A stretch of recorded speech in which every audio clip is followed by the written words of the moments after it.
Migrants on the U.S.-Mexico border are losing hope as Donald Trump returns to the U.S. presidency, vowing to crack down on immigration. While many of his supporters cheer these plans, Donald Trump's return also leaves many who are seeking the legal process to cross our border with limited options. Issuing multiple executive orders and declaring a national emergency at the southern border, effectively shutting down people trying to seek asylum from crossing over. 12 News journalist Bianca Bono is live in Nogales with a look at the possible impact.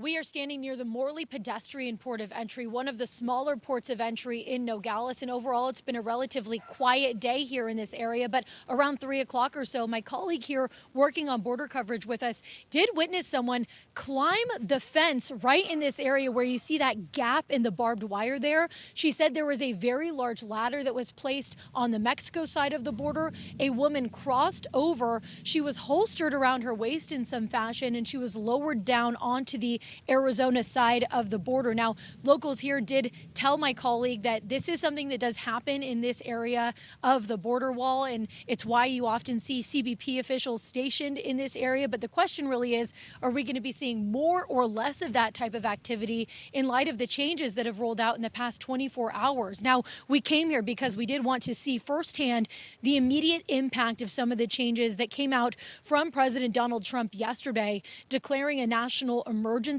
at the southern border and shutting down the feature on the CBP One app that migrants use to seek asylum. That change alone has been tangible here in Nogales. Just on the other side of this border wall, I'm told there are many migrants who showed up yesterday and today with appointments, and they were met with disappointment and sadness when those appointments were canceled.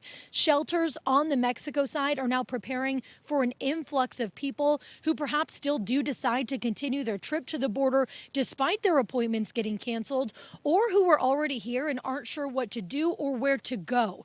I talked to folks at the Border Community Alliance, which works closely with shelters in Mexico. Take a listen.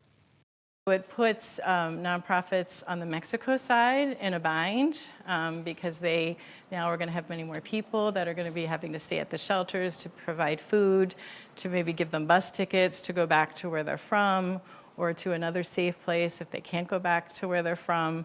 So it's a big burden on the shelters and other services on the Mexico side.